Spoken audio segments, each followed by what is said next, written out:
ejes fundamentales del chequeo clínico. Nos acompañan también en esta mesa la doctora Felicia Cañete y la doctora Susana Marín, la doctora Ninfa Flores. Invitamos a la doctora Liz Giovanna Martínez. Ella es especialista en medicina interna, maestría en investigación clínica, especialidad en métodos estadísticos, profesor titular del curso de especialización en medicina interna, UNAM, con sede en el Hospital Regional de Alta Especialidad del Bajío, médica adscrita del HRAEB, perteneciente al Sistema Nacional de Investigadores Nivel 1, Past President, Colegio de Médicos Internistas León de Guanajuato. El tema, evaluación cardiovascular. Muchas gracias, doctor. Muchísimas gracias. Primero que nada quiero agradecer pues a los organizadores, al doctor Ignacio Ortiz, al doctor Jesús Falcón, a la doctora Vivian Pérez y pues todo el equipo que los acompaña para estar realizando este grandioso evento y sobre todo en su 50 aniversario.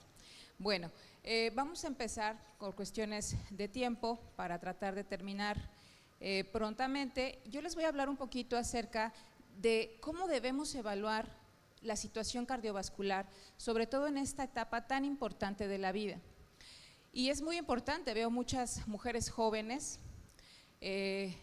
y creo que es sumamente importante que sepan que más de un tercio, poco más de un tercio de la vida nos la pasamos en esta etapa, en la etapa de la menopausia. Entonces es muy importante empezar a checar esto. ¿Y por qué? Porque tenemos que redefinir la salud de la mujer, tenemos que empezar a pensar más en ello, debido a que la carga de enfermedad en las mujeres ha cambiado en las últimas décadas. Las enfermedades no transmisibles son actualmente las principales causas de muerte en la mujer y de discapacidad también. Podemos ver aquí, no voy a usar el circulito porque creo que es un poquito más complejo que lo vean, pero aquí podemos ver cómo la carga global de estas enfermedades no transmisibles, de acuerdo a la categoría de ingresos por el Banco Mundial, en mujeres y a las regiones que maneja la OMS, pudiéramos ver aquí cómo la carga global de las enfermedades está dada por enfermedades cardiovasculares. Si nos vamos a la región de las Américas, es lo mismo.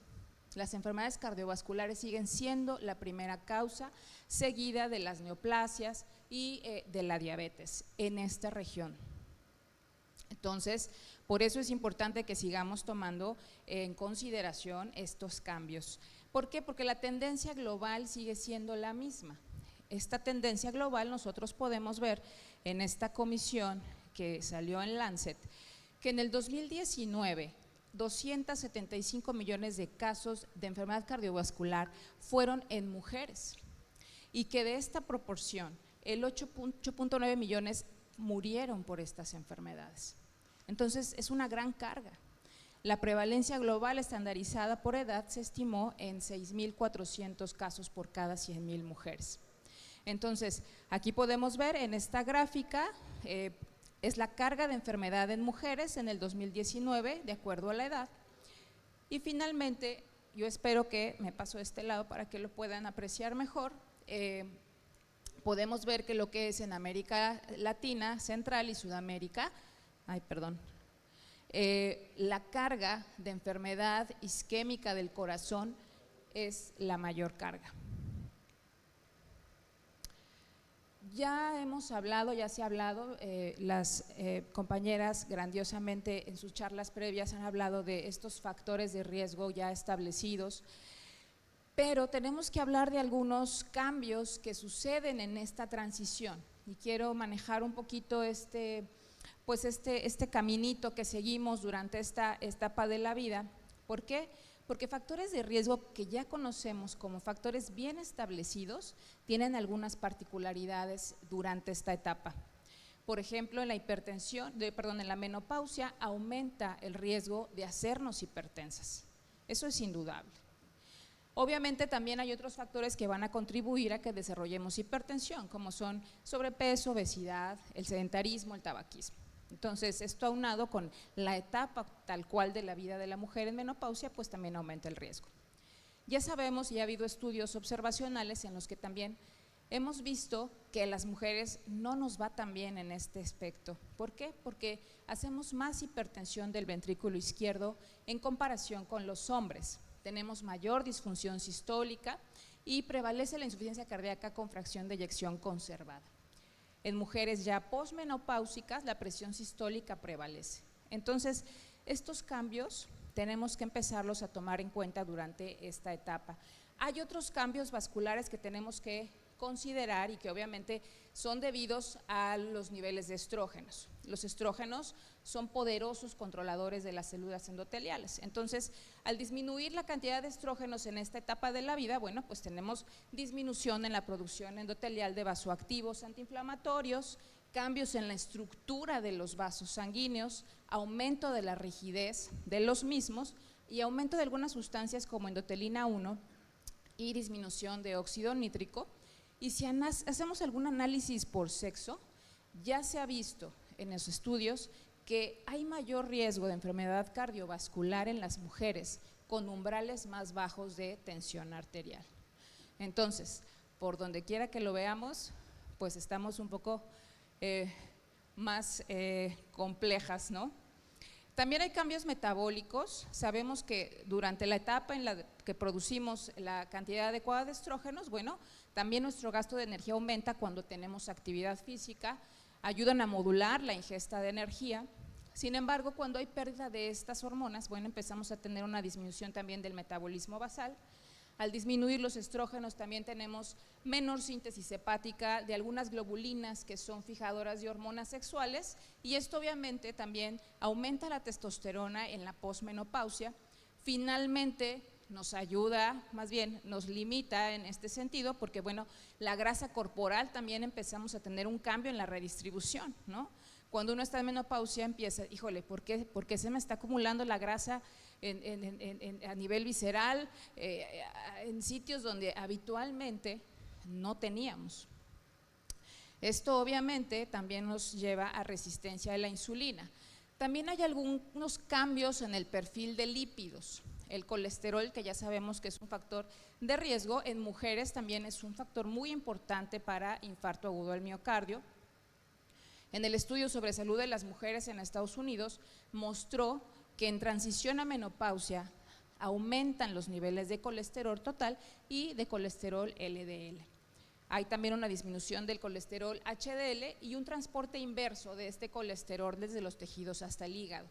Esto facilita, junto con la resistencia a la insulina, a que podamos tener un aumento de estos ácidos grasos libres al hígado y puede conllevar a que tengamos hígado graso. Entonces, este es un pequeño resumen nada más de las consecuencias de la menopausia sobre el sistema cardiovascular. No me voy a detener mucho, ya hemos hablado un poquito acerca de esto. Sin embargo, también aquí podemos ver cómo la menopausia y el inicio del envejecimiento, obviamente, también traen otros factores asociados como la inactividad física, como la inestabilidad en el estado de ánimo, que ya la doctora Tatiana se ha encargado de hablar de esto ampliamente, la sarcopenia y la obesidad, y que todo finalmente termina en aterosclerosis y en enfermedad isquémica del corazón. Sin embargo, sí quiero que por favor tomemos en cuenta otros factores específicos en las mujeres, y de los cuales la doctora Montserrat ya estuvo hablando prácticamente casi de todos. La edad de la menarca y de la menopausia. Ya también hay estudios observacionales en los que el inicio muy temprano de la menarca o muy tardío también pareciera ser un factor de riesgo cardiovascular. Las menarcas antes de los 10 años o después de los 17. El síndrome de ovario poliquístico, que no me voy a detener en esto, la infertilidad y el uso de tecnología de reproducción asistida, la paridad incluso, la pérdida espontánea de embarazos, las respuestas adversas durante el embarazo, y aquí me quiero referir específicamente a enfermedad hipertensiva, sobre todo preeclampsia, desórdenes del sueño, como ya hablaron, depresión, ansiedad. Y también quiero hacer énfasis en estos determinantes socioeconómicos de la salud sobre las respuestas cardiovasculares en las mujeres, y que definitivamente no estamos tomando en cuenta en la consulta. Hay obviamente factores como la etnia, en la que ya sabemos que hay mujeres, sobre todo las afroamericanas o las de raza negra, con mayores tasas de enfermedad cardiovascular y obesidad, pero el racismo y la discriminación sobre algunas mujeres en algunos sectores también nos conlleva disparidades en el diagnóstico y en el tratamiento, con resultados adversos. Yo podría casi asegurar que en muchos lados, si llega un hombre y una mujer al servicio de urgencias con dolor torácico, en quien vamos a pensar que se está infartando es en el hombre. Y probablemente indaguemos más en el hombre, ¿no? Y esto ya debe de cambiar. Obviamente también el acceso diferencial que hay en algunos sectores para alimentos saludables y para la atención médica en las mujeres influye muchísimo. El ingreso, los bajos ingresos en las mujeres sobre todo hacen que las mujeres tengan trabajos múltiples, como ya comentaba por ahí también la doctora Tatiana, nos lleva más tiempo y aparte más responsabilidades alternas al trabajo, el cuidado infantil, el de los padres, y esto ya se ha asociado como un factor de riesgo cardiovascular en las mujeres. Obviamente el estrés, no me voy a detener mucho porque la doctora Tatiana ya habló acerca de ello, pero finalmente el estrés también nos lleva a una reducción del tiempo para acudir a hacer ejercicio o para la atención médica.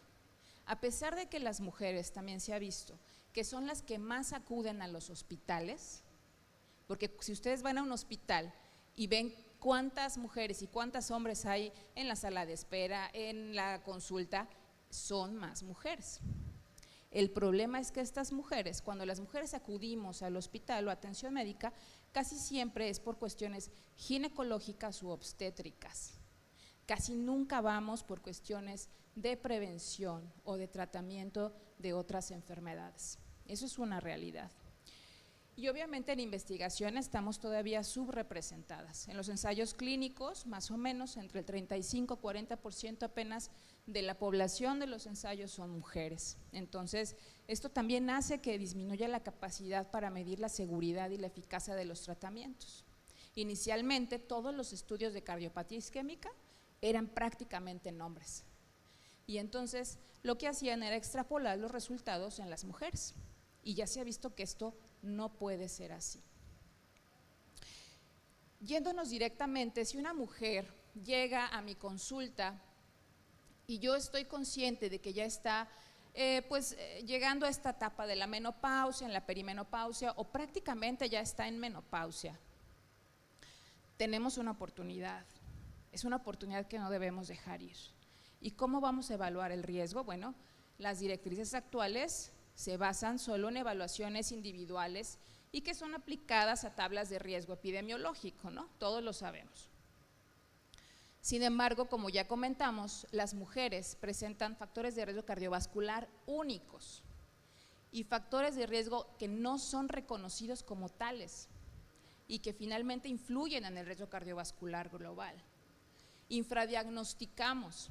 ¿Por qué? Porque pensamos que las mujeres, al tener todavía cierta cantidad de estrógenos, pues estamos protegidas, ¿no? Entonces empezamos a tener estos pensamientos y dejamos ir oportunidades de prevención o de detección.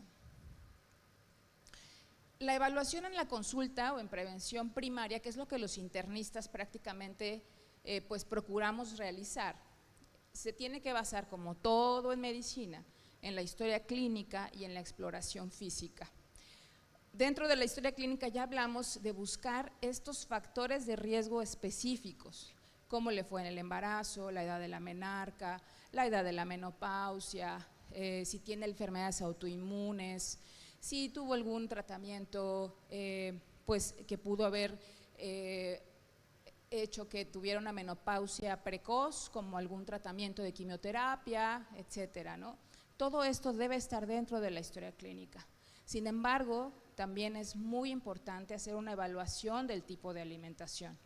Si bien no somos nutriólogos o nutriólogas, sí tenemos que evaluar más o menos pues el nivel de alimentación que llevan, ¿no? Qué tan saludable es la alimentación que tenemos las mujeres, y nos va a dar muchas sorpresas, nos van a dar muchas sorpresas. Si podemos, obviamente en la consulta tenemos que evaluar peso, talla, composición corporal, índice de cintura-cadera, lo que tengamos a la mano en el consultorio para hacer las mediciones. Obviamente evaluar el consumo de alcohol y de tabaquismo. A veces creemos todavía que las mujeres consumimos poco alcohol y poco tabaco, y la realidad es que no. Digo, no me cuento, pero obviamente sí, de repente tomas una copa de vino, ¿no? La actividad física. Si yo preguntara cuántas de las que estamos aquí realizamos algún tipo de actividad física, pues la verdad considero que a lo mejor no muchas, ¿no? O no como están indicadas en las guías, ¿no?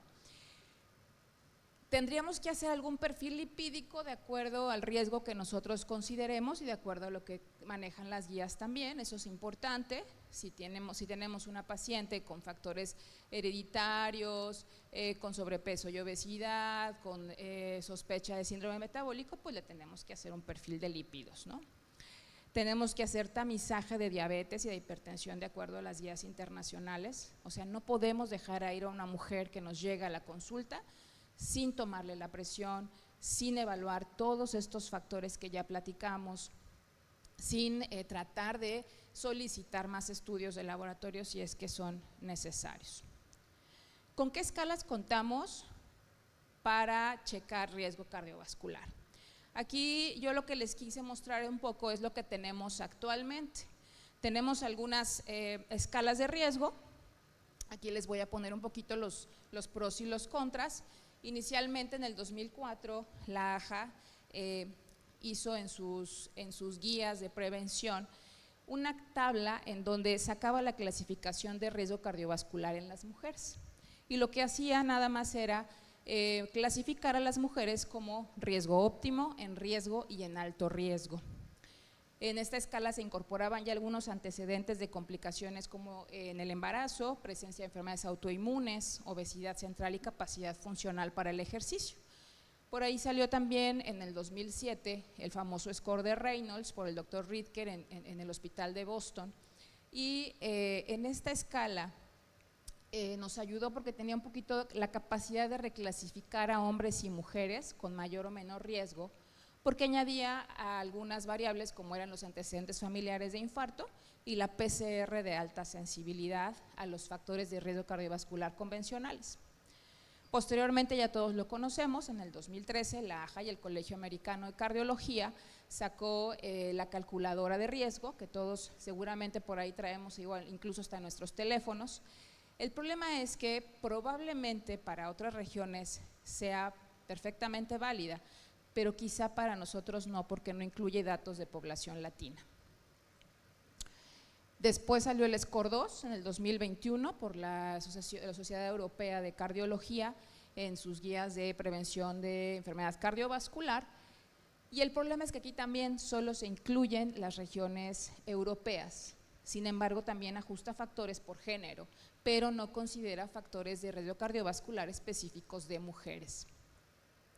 Posteriormente viene la escala Interheart en el 2018, sí, en esta escala sí se evalúan regiones de América Latina y también incluyen variables como dieta, ejercicio, estrés y depresión. Ya empezamos aquí un poquito a ver esos factores que son un poquito más determinantes en las mujeres. Y finalmente la Organización Mundial de la Salud también en el 2019 sacó un modelo de predicción de riesgo cardiovascular.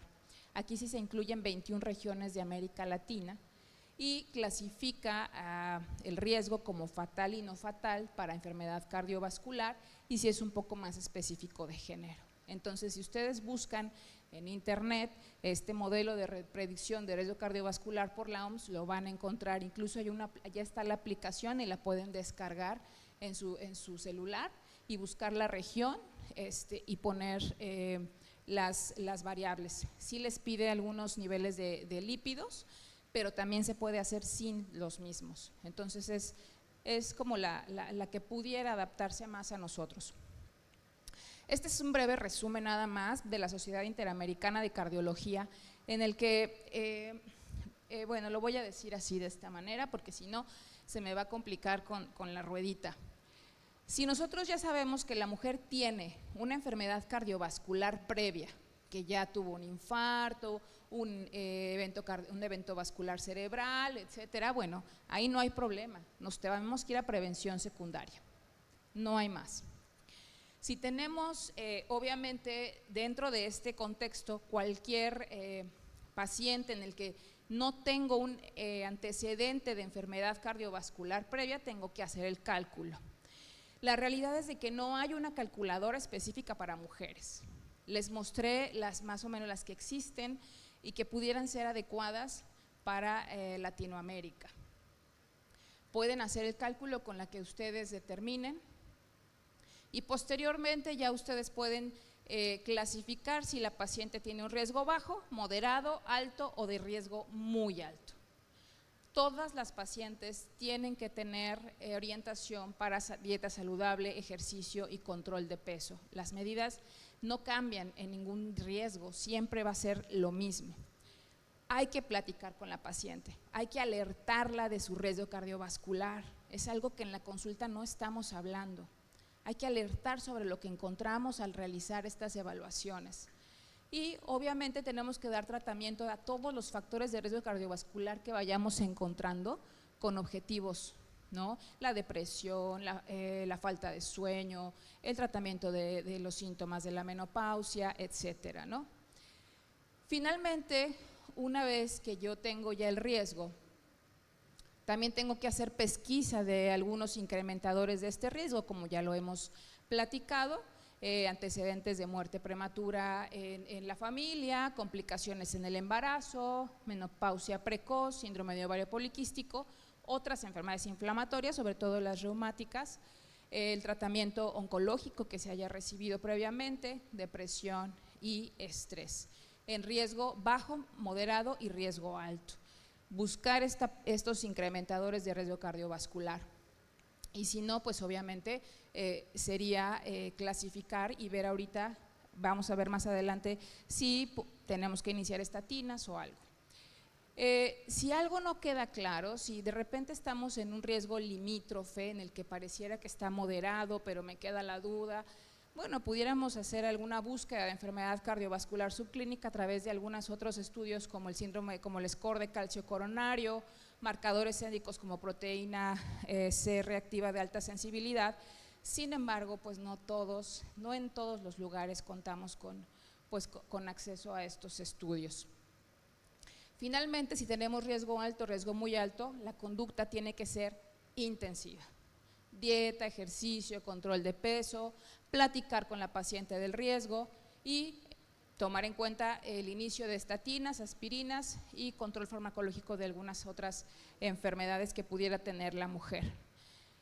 Algunas recomendaciones para finalizar nada más: hay que estar monitorizando la presión arterial de las mujeres fuera del consultorio, independientemente pues de lo que pase, ¿no? Si me queda la duda, tengo que mandar a la paciente que se esté monitorizando la presión arterial en casa. Si yo inicio tratamiento, bueno, en los ensayos clínicos no han mostrado diferencias entre hombres y mujeres en los resultados cardiovasculares según el régimen antihipertensivo. Sin embargo, sí tenemos que estar haciendo tamizaje en la consulta y obviamente tener los objetivos terapéuticos. Ahorita con las nuevas guías de la Sociedad Europea de Cardiología, bueno, este target pues ya bajó un poquito otra vez a 120/70. Las estatinas, la realidad es que no hay directrices específicas por sexo para el tratamiento con estatinas en dislipidemia. En prevención secundaria es donde sí está bien establecido su uso. Para prevención primaria entre pacientes que tengan 40, 75 años y que tengan un bajo riesgo cardiovascular, no están indicadas las estatinas. Obviamente ya tampoco en situaciones como embarazo, ¿sí? O que se intente quedar embarazado en los próximos 2 meses. Hay algunas situaciones que nos pudieran hacer dudar, ¿no? Y que esto ya tendría que ser un tratamiento más individualizado, ¿no? En aquellas personas que tienen entre 40 y 75, pero que tienen un riesgo borde, ¿no? Que están entre el 5 y el 7.5%, con algunos otros factores de riesgo incrementadores del riesgo cardiovascular como tal. pero ya es una cuestión de, pues, dependiendo de los factores de la paciente y de lo que la paciente también requiera, necesite, pues bueno, tomar la decisión en conjunto. Para la aspirina, en prevención en mujeres, hay 3 estudios importantes, ya casi voy a acabar, hay 3 estudios importantes, el ASCENT, que es aspirina para la prevención primaria en personas con diabetes, el ARRIVE, que es el uso de aspirina para reducir el riesgo de enfermedad cardiovascular en pacientes que tienen riesgo moderado de enfermedad cardiovascular, y el ASPRI, que es el efecto de la aspirina sobre la mortalidad por todas las causas en ancianos sanos. Y en los 3, la realidad es de que se ha encontrado una falta del beneficio neto de la aspirina como prevención primaria, ¿sí? Entonces, la aspirina profiláctica, la realidad es que no se requiere en pacientes o en mujeres jóvenes, en quienes no tienen factores de riesgo cardiovascular mayores, tampoco su uso rutinario después de los 70 años, obviamente. Mujeres que han tenido previamente algún sangrado, tampoco se recomienda. Todos sabemos que sí se recomienda dentro de la prevención secundaria. Y aquí en amarillo es el quizá, ¿verdad? Quizá haya que considerar, pero ya es una cuestión de individualizar. Es una cuestión de individualizar, de tomar otros factores asociados como el calcio score a lo mejor, ¿sí? O que no tenemos un buen control tampoco de lípidos, que mantenemos la presión alta, etcétera. Ya es una cuestión de platicarlo directamente con la paciente. El ejercicio, necesitamos hacer ejercicio, mucho ejercicio, bueno, ni tanto. La verdad es que es un ejercicio aeróbico moderado a vigoroso, 30 minutos, 5 veces a la semana, pero sobre todo fortalecimiento muscular al menos 2 veces a la semana. En las mujeres mayores de 65 años, dicen, ¿cómo le prescribo ejercicio? La realidad es de que lo ideal sería que fueran lo más activamente posible, ¿sí? Y finalmente, pues bueno, para mensajes para el consultorio, bueno, que nos quede muy claro que la salud cardiometabólica de las mujeres requiere atención, y sobre todo en la etapa de la menopausia. Tenemos que seguir buscando factores de riesgo tradicionales, pero sobre todo aquellos factores de riesgo específicos en las mujeres, ¿sí? Y que nos aumentan este riesgo. Pero algo que es muy importante es reducir la baja conciencia de este riesgo en las propias mujeres, ¿no? Las propias mujeres no somos conscientes de que nuestro riesgo cardiovascular está aumentando. No pensamos nunca en la vida que nosotros como mujer nos vamos a morir de un infarto, ¿no? O de un EBC, o de insuficiencia arterial periférica, etcétera, ¿no? Tanto en médicos como en población general. Y recordar que cada consulta es una oportunidad de prevención o de intervención. No dejen ir a una mujer de mediana edad en la etapa del climaterio, ya sea premenopausia, perimenopausia o posmenopausia, ¿sí? Sin haberle hecho una buena evaluación. Si estamos conscientes de que podríamos salvar a una o más mujeres, ¿sale? Muchísimas gracias por su atención.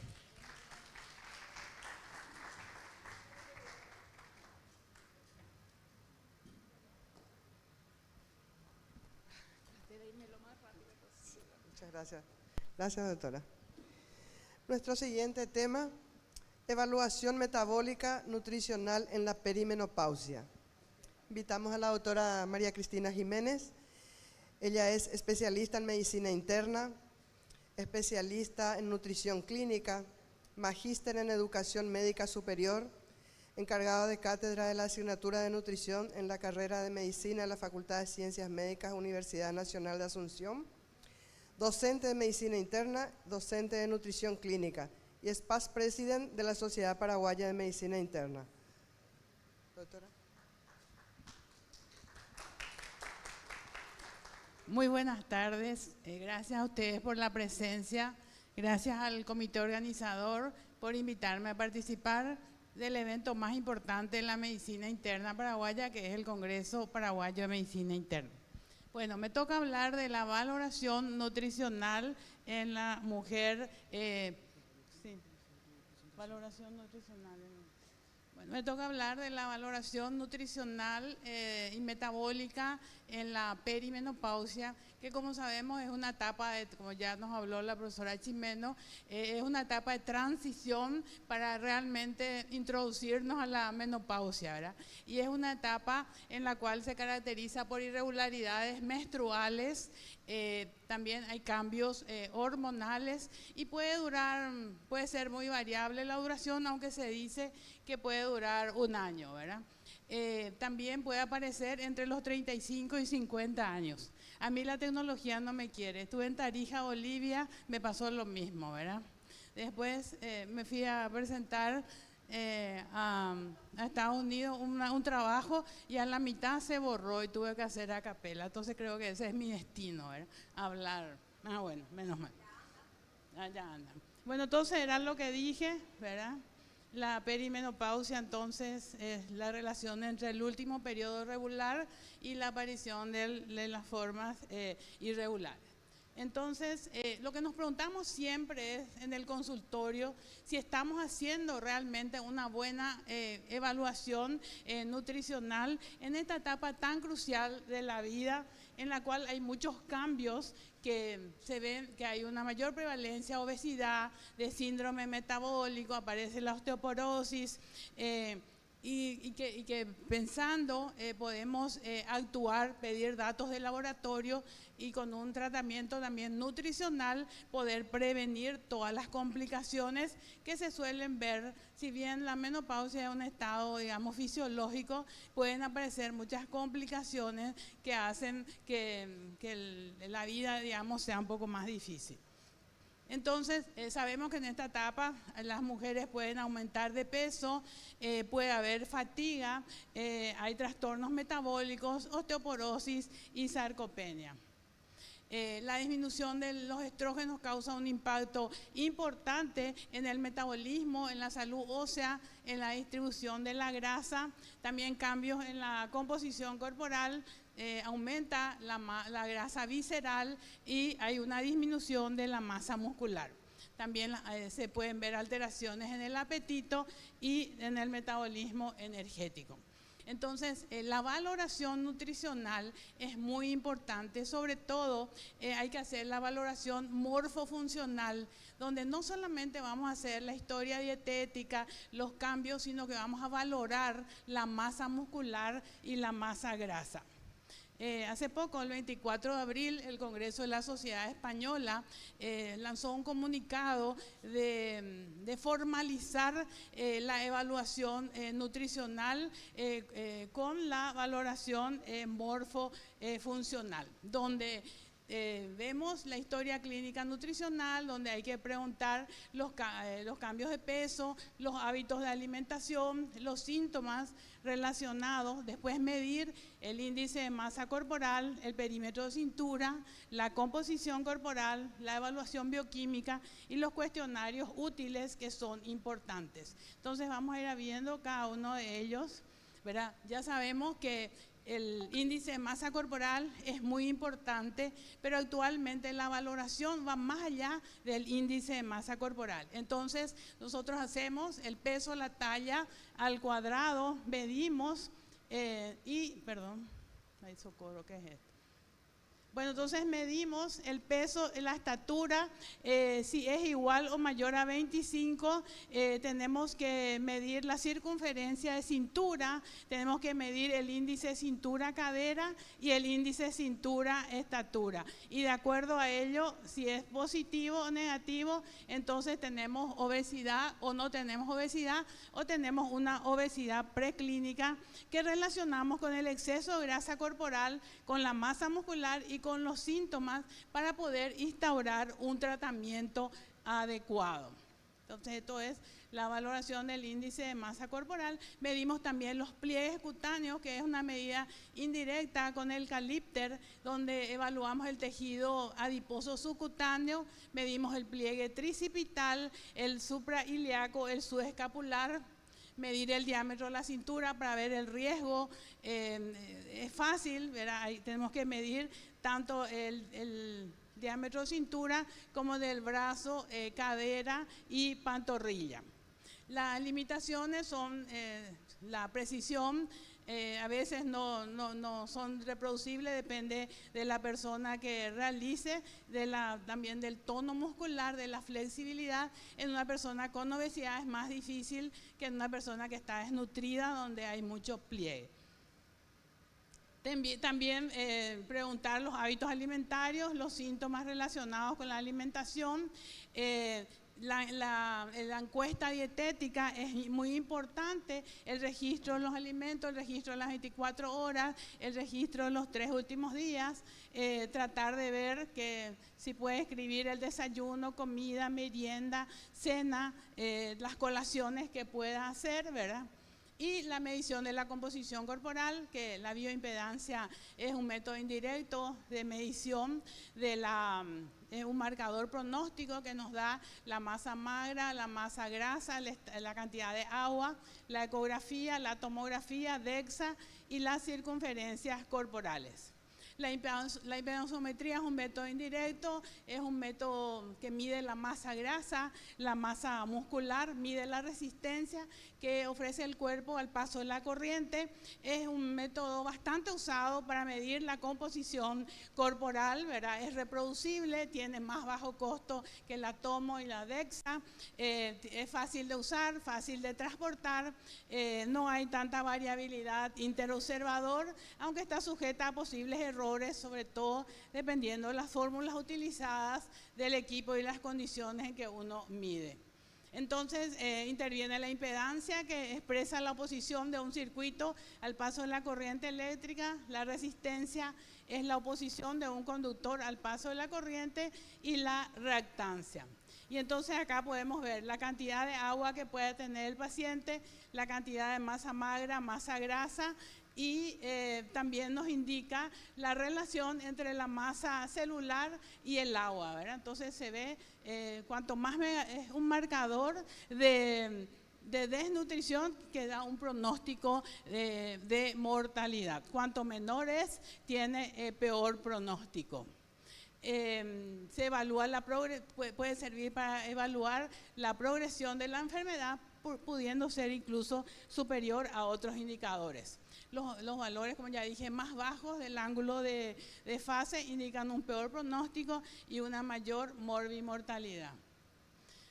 Lo siguiente indica, por ejemplo, un porcentaje de grasa corporal más del 30%, estamos hablando de sobrepeso o de obesidad, circunferencia abdominal más de 88, relación cintura-cadera más de 0,8, la circunferencia muscular del brazo de más de 32, con un índice de masa corporal de 30, nos indican que estamos ante un paciente con obesidad. Y la sarcopenia, si tenemos una masa muscular mayor o igual a 15 kilos, y el índice musculoesquelético apendicular menor a 5,25. Y la dinamometría es un método muy útil que mide la fuerza, que nos da el estado del paciente, nos da el estado nutricional, nos demuestra su funcionalidad y el estado de salud. También tiene un valor pronóstico de mortalidad, estancia hospitalaria y recuperación funcional. En pacientes hospitalizados también es muy útil. La única limitación si el paciente tiene artrosis o artritis reumatoidea, que no se puede valorar adecuadamente. La fuerza muscular para un índice de masa corporal de menos de 23 es de 17 y así sucesivamente. La batería de bajo rendimiento físico corto, que sea menos de 8, es una señal de alerta para fragilidad y un mayor riesgo de discapacidad. Y la ecografía, que está tan de moda y que es bastante útil porque sirve para medir la morfología y la estructura de la masa muscular, mide el volumen del músculo, la longitud del fascículo y la referencia es el recto anterior del cuádriceps porque se correlaciona con la fuerza y las pruebas de desempeño funcional. Es un método económico, es portátil, no implica radiación, pero todavía no existen medidas de normalidad y no existen tampoco medidas por patología que nos ayuden a poder estandarizar los resultados obtenidos en los pacientes a nivel individual. Pues otra prueba importante es la de la velocidad de la marcha, la prueba de las sentadillas y otras pruebas que valoran la capacidad funcional para medir la discapacidad, calidad de vida y pronóstico. También sumando a eso es importante solicitar los parámetros analíticos, pedir la albúmina, la prealbúmina, transferrina, proteína ligada al retinol, la creatina, porque esto está relacionada a la masa muscular. Se hace la recogida de orina de 24 horas durante 3 días para poder valorar. Pero hay que ver si el paciente no es renal, si no ingiere diuréticos, qué tipo de dietas está observando, ¿verdad? También se piden los minerales, vitaminas, oligoelementos, los iones, el perfil lipídico para con todo el espectro del examen físico y las pruebas de composición corporal para poder valorar adecuadamente el estado nutricional. Sabemos que durante la perimenopausia el metabolismo basal empieza a disminuir, puede aparecer, como ya dije, sobrepeso y obesidad. Al hablar de sobrepeso y obesidad hablamos de aumento de la grasa abdominal, visceral y los cambios hormonales, la disminución de la masa grasa, la masa muscular, la masa libre de grasa disminuye, aumenta la masa grasa, esto lleva a la sarcopenia con alteración de la fuerza, de la función muscular que es muy importante. Bueno, entonces les quería compartir lo importante que es medir toda la composición corporal. En este trabajo se evaluaron los cambios y el riesgo cardiometabólico comparando mujeres de raza blanca y mujeres de raza negra durante la transición, o sea, durante la perimenopausia. Es un estudio de cohorte observacional prospectivo de 161 mujeres, edad 43 años o más, índice de masa corporal 20 y 40 que aún no habían pasado por la menopausia.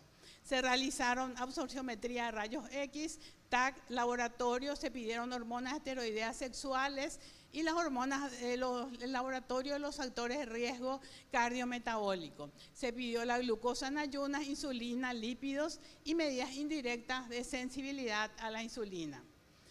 Al inicio de la menopausia, las mujeres de raza negra tenían un peso mayor, 77 versus 70, tenían presión sistólica y diastólica mayor que las mujeres de raza blanca y no hubo diferencias en la composición corporal, en las hormonas esteroides sexuales y en los factores de riesgo cardiometabólico. Los de negro son las mujeres de raza negra y los puntitos blancos, las de grasa. Como podemos ver, el porcentaje de grasa, la masa grasa, la grasa abdominal de las mismas.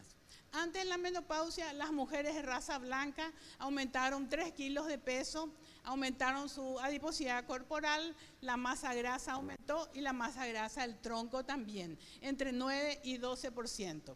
El tejido adiposo abdominal subcutáneo 19% y la grasa visceral 15%. El tejido adiposo total 19%. Estos valores coincidieron con la disminución del estradiol, de la astrona, el aumento de la FSH y el aumento del colesterol total y el colesterol de HDL.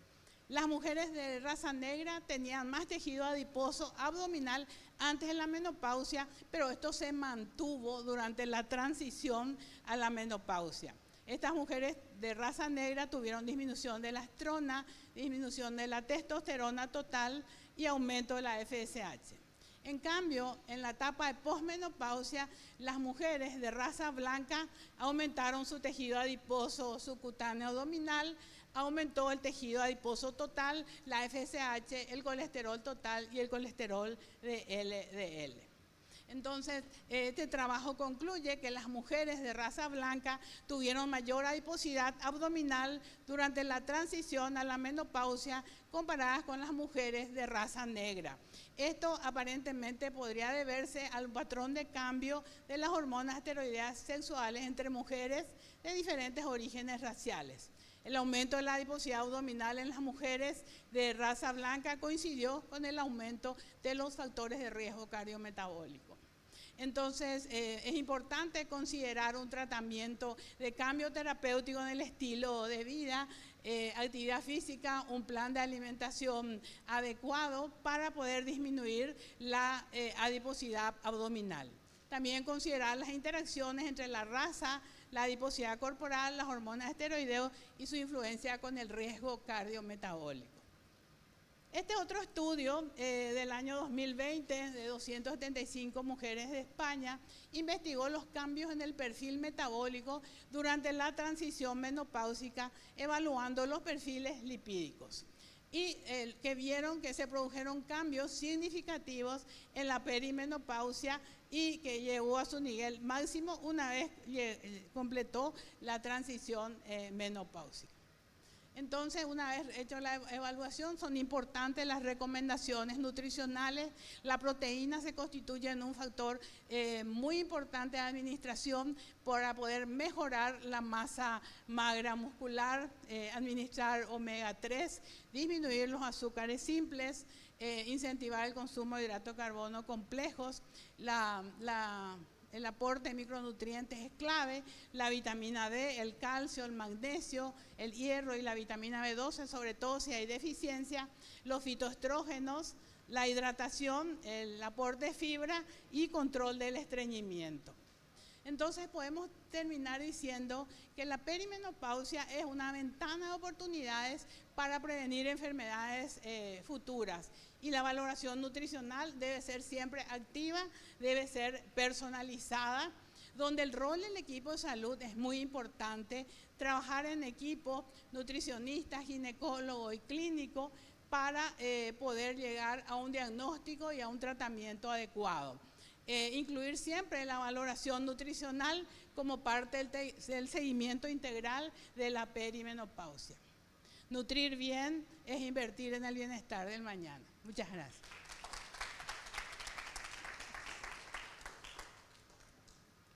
Muchas gracias, doctora. Muchas gracias, doctora. Nuestro siguiente tema, evaluación de la salud ósea. Invitamos a la doctora Fabiola Romero. Ella es especialista en medicina interna, especialista en endocrinología y metabolismo y especialista en endocrinología ginecológica. Muchísimas gracias. A ver, ¿cuál es? Este es para pasar, ¿verdad? Sí, ahí mismo. Solo ese. Para que cuando salga tu foto. Muy buenas tardes. Muchísimas gracias al comité organizador por esta invitación. Para mí es un honor. Y siguiendo con toda esta temática, no podemos dejar de hablar de la salud ósea en las mujeres. Entonces, a ver, quisiera para ello compartir el caso clínico de una mujer de 65 años que acude por primera vez a la consulta con nosotros para mostrarnos los resultados de su densitometría. Y lo que se encuentra en esta densitometría, un T-score de menos 1.9 en la columna vertebral y de menos 0.2 en la cadera. Ella también refiere que hace 18 meses caminando se tropezó y se fracturó, se cayó y se fracturó el húmero izquierdo. Y también trae una radiografía de columna porque la habían solicitado porque había perdido 5 centímetros de altura y también debido a una cifosis. Y en esta radiografía se constató 2 fracturas vertebrales. Entonces mi primera pregunta, teniendo estos valores en la densitometría y estos datos, ¿nosotros podemos concluir que esta mujer tiene osteoporosis o hace falta más datos? ¿Y cómo debemos evaluarla? Y antes que nada tenemos que saber que 1 de cada 2 mujeres y 1 de cada 4 varones mayores de 50 años sufrirán una fractura por osteoporosis. Y esto implica un aumento del riesgo de la mortalidad de más del 20% durante el primer año post fractura, también una serie de complicaciones con una mayor discapacidad, mayor incapacidad para caminar y para volver a realizar las actividades cotidianas como antes de fracturarse, es decir, se deteriora muchísimo la calidad de vida. Y no es solamente eso, sino que una fractura, al tener una fractura, implica un riesgo muy grande de refracturarse. Fíjense en este estudio que fracturarse, Haber tenido una fractura anterior implica un riesgo de aproximadamente 2 a 4 veces volver a tener una fractura en el mismo lugar o en otro hueso. Y para lo que es la columna, fíjense que este riesgo de volver a tener otra fractura en otra vértebra de la columna es de un 4.4, casi un 5 veces mayor el riesgo. Entonces, toda fractura por fragilidad requiere una evaluación y esta es nuestra oportunidad y esto es donde nosotros tenemos que intervenir como internistas para prevenir otras fracturas y prevenir toda esta serie de eventos adversos. ¿Cómo definimos la osteoporosis? La osteoporosis es una enfermedad esquelética sistémica caracterizada por una baja masa ósea y un deterioro de la microarquitectura, que esto lleva a una disminución de la resistencia ósea y un mayor riesgo de fracturas. Y lo que ocurre es que resulta de un desequilibrio entre la resorción y la formación ósea. Y factores como el déficit de estrógeno, el envejecimiento, citoquinas o fármacos como los corticoides hacen que se acelere esta actividad osteoclástica sobrepasando la capacidad formadora del osteoblasto. Y es súper importante entender, para ver este proceso también, entender lo que es el pico de masa ósea. El pico de masa ósea uno adquiere el máximo pico alrededor de los 25 años, ya que está, alrededor de los 25 años, y depende de muchos factores, por ejemplo la genética, de los factores alimentarios, de haber recibido un buen aporte de calcio en la infancia, de la actividad física, de las hormonas.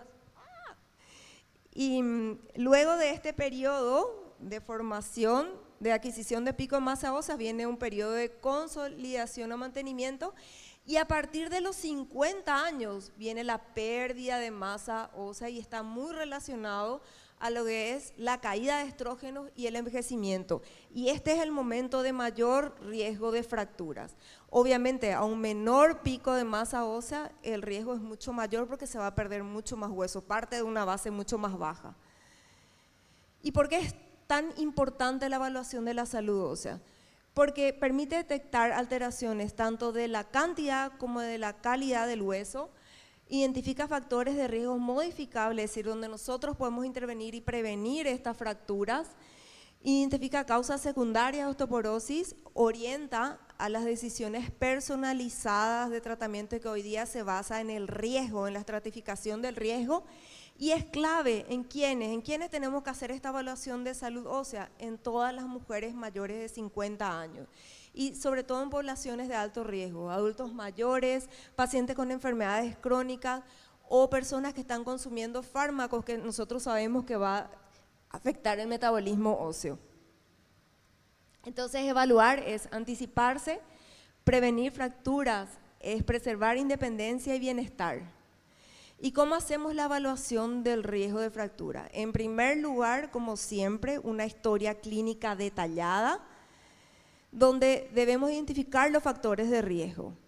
¿Cuáles son esos? Edad avanzada, un índice de masa corporal inferior a 20, el bajo peso es un riesgo para osteoporosis, fractura por fragilidad previa después de los 40 años probablemente es uno de los factores de riesgo más fuertes, antecedentes parentales de fractura de cadera, haber tenido papá, mamá que hayan sufrido fractura de cadera, glucocorticoides, el hecho de usar más de 5 miligramos de prednisona o su equivalente por más de 3 meses es un factor de riesgo también, tabaquismo actual, consumo excesivo de alcohol, artritis reumatoidea, menopausia prematura o datos de hipogonadismo, caídas frecuentes más de 2 veces el último año y por supuesto las causas secundarias de osteoporosis que son larguísimas y que siempre nosotros tenemos que tener en cuenta a la hora de evaluar la salud ósea. Todas estas causas secundarias de osteoporosis, anorexia nerviosa,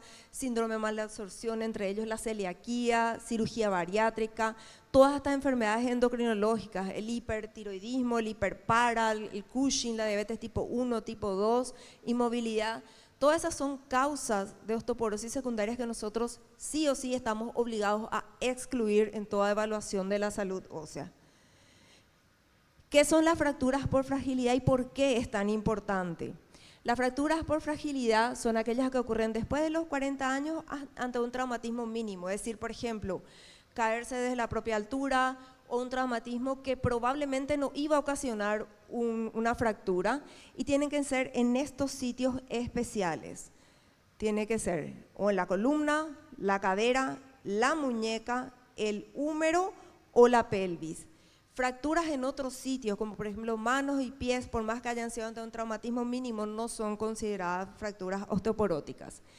La fractura por fragilidad, fíjense ustedes, es diagnóstica per se de osteoporosis establecida. Es decir, nuestra paciente, independientemente de la densidad, de la densitometría del T-score, ella por todos sus antecedentes ya tiene el diagnóstico de osteoporosis establecida.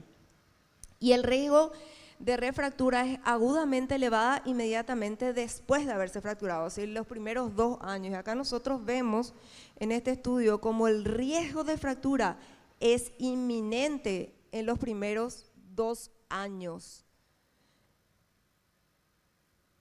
Y volviendo a nuestra paciente, primera pregunta, ¿ha sufrido una fractura? Sí, tuvo una fractura en húmero en el pasado y ahora constatamos fracturas en la columna. Después, le interrogamos acerca de la menarca, ella tuvo a los 12 años, ciclos regulares, no trastornos alimentarios, ver esto de los trastornos alimentarios en la infancia, en la adolescencia, tuvo una menopausia a los 46 años y no usó terapia de reemplazo hormonal. Es decir, le interrogamos todo lo que sea antecedentes ginecológicos, antecedentes de ver cómo pudo haber sido su pico de masa ósea, de si es que tenía datos de hipogonadismo. Luego también… ¿Se soltó? Luego también interrogamos acerca de los datos de la madre, de la familia, del padre. Y sí vemos que que su mamá había sufrido una fractura de cadera a los 82 años. Es decir, es importante averiguar los antecedentes familiares y la genética, que también es un factor predisponente a osteoporosis. Luego averiguamos sobre las comorbilidades. Ella es una paciente con diabetes en tratamiento con metformina, sitagliptina, hipertensión en tratamiento con losartán. Ella fue diagnosticada de artritis reumatoidea a los 45 años, actualmente ella está en remisión, pero había recibido prednisona 5 miligramos día por más de 12 meses. Entonces, importante averiguar sobre las enfermedades concomitantes y las medicaciones y sobre todo el uso de corticoides. Luego, otro dato importante, ella refiere a una ingesta de calcio en una dieta aproximadamente 500 miligramos día porque es intolerante a la leche como muchísima gente hoy día. Y ustedes saben que el requerimiento es aproximadamente 1000 a 1200 miligramos día, o sea, está muy por debajo. Ella no se expone al sol, no realiza actividad física y bueno, había sufrido esta caída que mencionó hace 18 meses. No fuma ni bebe. Entonces, averiguar sobre los hábitos claves para el hueso: calcio, sol, actividad física. ¿Por qué es tan importante esto? Porque son factores de riesgo modificables donde nosotros podemos incidir y cambiar todo lo que va a ser la prevalencia de estas fracturas de osteoporosis. Y también averiguar los hábitos tóxicos, que también son factores de riesgo. Al examen físico, ella tenía un IMC de 19 kilogramos metros cuadrados, que vimos que es un factor de riesgo el bajo peso. Había perdido más de 4 centímetros, una pérdida de altura, y tenía esta cifosis. El segundo paso después de la historia clínica, lo que tenemos que ver es la radiografía de columna. ¿Por qué? Porque hasta la mitad de las fracturas de columna son asintomáticas. De hecho, con esta señora ocurrió eso, fue un hallazgo casual prácticamente. ¿Cuándo debemos solicitar la radiografía? Sí o sí tenemos que solicitar una radiografía de columna, o este método que se llama BFA densitométrica, que se hace una valoración de las fracturas a través de la densitometría en aquellas mujeres que tengan un T-score inferior a 1 y esté presente lo siguiente: que sea mayor de 70 años o varones mayores de 80 años, una pérdida de la altura de 4 centímetros, una fractura vertebral previamente informada pero no documentada, y pacientes que reciben corticoides crónicamente. Tercer paso, la densitometría ósea, y la medición de DEXA de la cadera y la columna es el gold estándar en la evaluación de la salud ósea y sirve para establecer o confirmar el diagnóstico de osteoporosis, para predecir el riesgo de futuras fracturas y también para hacer el monitoreo del tratamiento. Los resultados de la densidad ósea se expresan en gramos sobre centímetros cuadrados y se convierten en puntuaciones T y Z, que seguro siempre habrán escuchado el T-score y el Z-score. El T-score representa el número de desviaciones estándar con respecto a los valores medios en los adultos jóvenes, es decir, compara esa densitometría con los valores normales de un adulto joven. Y el Z-score, sin embargo, compara esos valores de densitometría con un adulto de la misma edad, sexo y raza.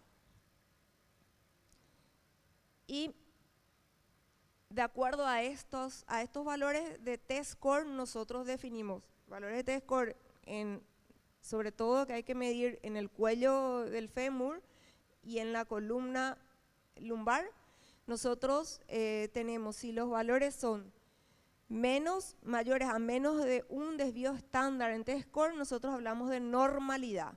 Si es entre menos 1 y menos 2.5 hablamos de osteopenia y si es menor a menos 2.5 hablamos de osteoporosis. Nuestra paciente, recuerden que tenía un T-score en el cuello femoral de menos 2.2 y en la columna de menos 1.9. ¿Y qué es lo que significa en realidad este desvío estándar? Significa que en varios estudios se vio que por cada una disminución del desvío estándar por debajo de la normalidad, aumenta el riesgo de fracturas en 1.5 a 2.5. Es decir, que a medida que disminuye la densitometría, aumenta la incidencia de fracturas de manera exponencial. Hay ciertas consideraciones, nosotros hablamos del T-score cuando hablamos de mujeres posmenopáusicas. En mujeres premenopáusicas utilizamos el Z-score. Y un Z-score de menos 2 está definido por debajo del rango esperado para la edad. Entonces, ¿a quiénes solicitaron una densitometría ósea? A toda mujer mayor de 65 años y todo hombre mayor de 70 años, independientemente de los factores de riesgo. Aquellas mujeres posmenopáusicas o en transición menopáusica con factores de riesgo para fractura, adultos que ya han sufrido una fractura y mayor de 50 años, o adultos con alguna afección que toman algún medicamento que se asocia a la pérdida ósea. Y lo que nosotros vemos que, si bien la densidad ósea es un factor súper importante para la fractura, existen también otros factores. Por ejemplo, los factores de riesgo clínicos que habíamos mencionado, el remodelado óseo. ¿Qué significa eso? Que cuanto más rápida es la pérdida, más acelerada es la pérdida ósea, es mayor el riesgo que en ese momento ocurra una fractura. También está relacionado a la salud muscular, es decir, la salud muscular que tanto se estaba mencionando acá y el riesgo de caídas, y también está relacionado a la calidad ósea. Y esto explica por qué casi el 80% de las fracturas por fragilidad ocurre en densitometrías en rango de osteopenia, porque no solo está involucrada la densidad mineral ósea, sino también la calidad. ¿Y qué es la calidad? La calidad ósea es la capacidad del hueso para resistir fracturas, determinada por factores más allá de la densidad mineral ósea. Realmente es esto, la microarquitectura. Como ustedes ven, un hueso más bien sano y este es hueso súper raleado, es decir, depende mucho también de la calidad, no solamente de la cantidad de hueso. Finalmente, el cuarto paso es los laboratorios, porque la densitometría nunca habla de etiología. Nosotros podemos hablar de osteoporosis, pero para diagnosticar la osteoporosis primaria, siempre tenemos que excluir osteoporosis secundaria. Y el laboratorio cumple un papel primordial en eso, y es todas estas patologías que estuvimos hablando que deben ser excluidas, que son las causas más frecuentes de osteoporosis secundaria, y lo hacemos con un laboratorio inicial. Este laboratorio inicial debe incluir un hemograma completo, urea, creatinina, calcio, fósforo, magnesio, las pruebas de función hepática, PTH intacta, la vitamina D, la TSH, la excreción de calcio en orina, que sirve también para valorar si el consumo de calcio es el adecuado, testosterona total y albúmina en varones. Y con todo esto, nosotros haciendo estos laboratorios ya excluimos aproximadamente el 90% de las causas secundarias. Por supuesto que si nosotros tenemos además estigma de Cushing o algo así, iremos a pruebas más específicas dirigidas a esa patología. Y finalmente, la evaluación de la salud ósea requiere no solo el diagnóstico de la osteoporosis, sino también la estimación del riesgo de la fractura y la toma de decisiones que uno hoy hace en base a este riesgo, de fractura. Entonces, los resultados de la densitometría deben combinarse con otros factores de riesgo para poder realmente predecir esta fractura y orientarse hacia qué tipo de tratamiento va a recibir. Y esto lo hace el FRAX. El FRAX es una herramienta que integra eso, los factores de riesgo clínico y los valores de densitometría, y calcula la probabilidad de fractura en una persona a lo largo de 10 años. Uno tiene que tener un FRAX por cada región o país. Nosotros en nuestro país no tenemos, utilizamos generalmente el de Argentina por cercanía, y estos son los datos que solicitan: la edad, el sexo, el peso, la altura para calcular el IMC, la presencia de fractura previa, padres con fractura de cadera, fumador activo, sí, no, glucocorticoides, sí, no, artritis reumatoidea, osteoporosis secundaria, alcohol, y uno puede poner o dejar de poner este dato de la densitometría. Si es que tiene, debe colocar el dato de la densitometría a nivel, el T-score a nivel del cuello femoral. También algunos FRAC integran el TBS, que el TBS es el que sirve para medir la calidad y la microarquitectura ósea. Y nuestra pacientita, con todos estos datos, fíjense, ella tiene un riesgo de fractura mayor osteoporótica de 35% y de 7% de un riesgo de fractura de cadera. ¿Y qué significa esto? Eso significa un riesgo alto. Es decir, si nosotros no actuamos ahora, esta pacientita se va a volver a fracturar, probablemente una fractura de cadera, y que aumenta muchísimo la mortalidad. Nosotros consideramos un riesgo alto en fractura osteoporótica mayor, que incluye cadera, columna, húmero y antebrazo distal, mayor al 20%, y en cadera mayor al 3%. Entonces, finalmente, ¿cómo hacemos el diagnóstico de osteoporosis? Nos basamos en la suma de todos estos elementos y diagnosticamos osteoporosis en un T-score inferior a 2.5 en columna, cuello femoral, totalidad de fémur o en tercio distal del radio, fractura de columna o cadera por traumatismo leve independiente de la densidad mineral ósea, es el caso de nuestra paciente, o un T-score en menos 1 a menos 2.5 por fragilidad en húmero, proximal, pelvis o antebrazo distal, que también es el caso de nuestra paciente, o un T-score entre menos 1 y 2.5 y alta fractura según FRAC, que también es el caso de nuestra paciente. Es decir, fíjense ustedes, si nosotros solo mirábamos la densitometría, probablemente pensaríamos que se trataba solo de una osteopenia y le trataríamos de una manera totalmente diferente. Y estaríamos perdiendo una brillante oportunidad para predecir una siguiente fractura. Y este es un algoritmo donde se puede observar cómo luego de la estratificación uno puede tomar las decisiones terapéuticas. Para esto se hicieron muchísimos estudios científicos de alta calidad que nos ayudan a determinar qué tipo de tratamiento de acuerdo a qué riesgo nosotros tenemos. Entonces, resumiendo, se debe realizar una evaluación integral incluyendo la identificación de factores de riesgo, la exclusión de causas secundarias, la estimación de riesgo y la estimación de riesgo de futuras fracturas.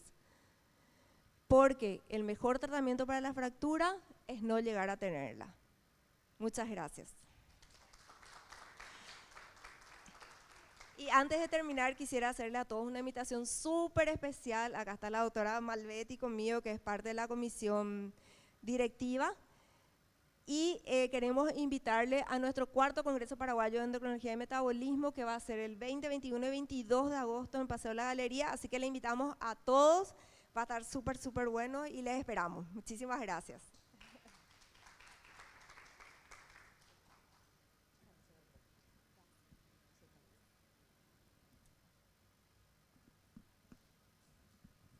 Muchas gracias, doctora. Nuestro siguiente tema es tamizaje de cáncer en la mujer. Invitamos a la doctora Laura Cantero.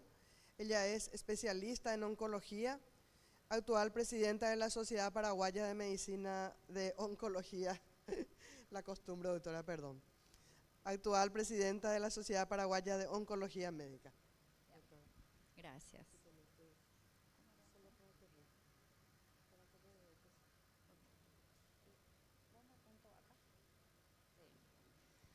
Muy buenas tardes. Muchas gracias a la Sociedad Paraguaya de Medicina Interna por este espacio para la Sociedad Paraguaya de Oncología Médica. Y yo voy a sumar trabajo al internista con otro tamizaje más. Bueno, la pregunta que resuena y que me gustaría compartir con ustedes, sin respuesta todavía, es si estamos detectando a tiempo el cáncer. Los objetivos y la base científica para un tamizaje es el enfoque que le voy a dar a esta presentación. La detección antes de que aparezcan los síntomas, por supuesto, es uno de los objetivos primarios. Otro es la facilidad en el manejo de una enfermedad temprana. No es lo mismo manejar un cáncer de mama de 2 centímetros de diámetro que uno de 5 centímetros con compromiso de piel y axilas. Pero, científicamente hablando, con estudios controlados de alta calidad, el objetivo real en el tamizaje en el cáncer es la reducción de la mortalidad. ¿Qué significa? Que no siempre el detectar temprano lleva a una supervivencia más importante. Las pruebas de detección no están destinadas a diagnosticar el cáncer. Este es un concepto para mí muy importante porque cuando hacía la Facultad de Medicina, mi profesor de oncología decía, el cáncer descubierto a tiempo se cura. Y caló siempre en muchos médicos y hasta hoy lo escuchamos. Esos conceptos realmente ya son arcaicos y, por supuesto, como la medicina basada en la evidencia es nuestro estándar, tenemos que apuntar a los estudios de alta calidad. Para realizar el tamizaje, recordemos entonces que cuáles son las pruebas que van a reducir esa mortalidad, que es el objetivo principal. Que hay otras pruebas que van a modificar el manejo. No vamos a cambiar la sobrevida de ese paciente, pero sí nos va a ayudar mucho a controlar mejor y a que su vida sea más llevadera con la enfermedad. ¿Y cuáles enfermedades oncológicas no requieren probablemente intervención temprana? ¿Qué significa? Que no va a cambiar la historia de ese paciente, descubramos su cáncer a tiempo o de 0,5 centímetros. La biología de ese cáncer está pautada y no vamos a transformar esa supervivencia. Son conceptos muy importantes que hoy tenemos que tener y ya tenemos pruebas de alta calidad, repito, que nos avala para poder hablar de qué estudios son importantes de hacer y cuáles podemos prescindir. Conceptos clave relacionados a lo que voy diciendo, el sesgo de anticipación en relación a la supervivencia, que significa que a lo mejor un cáncer renal, cierto tipo de cáncer renal descubierto hoy, o si descubrimos de aquí a 2 años, no vamos a cambiar de que ese paciente sobreviva finalmente o 5 años u 8 años. Y va en contra de lo que conceptualmente tenemos, choca y hay que hacer el ejercicio de el cáncer descubierto a tiempo se cura. Luego, otro problema enorme y de gran discusión con otros especialistas es el sobrediagnóstico. En Paraguay nos pasa muchísimo con el cribado con PSA, que tiene alta tasa de sobrediagnóstico, es decir, se le pide PSA a todos y apenas sale fuera de rango, estamos obligados a hacer intervencionismo, ya sea diagnóstico o terapéutico, y olvidamos que esa enfermedad probablemente dentro de 5 años apenas evolucione un poco, ¿Qué podemos agregar con el tratamiento? Daños propiamente como la impotencia o la incontinencia urinaria.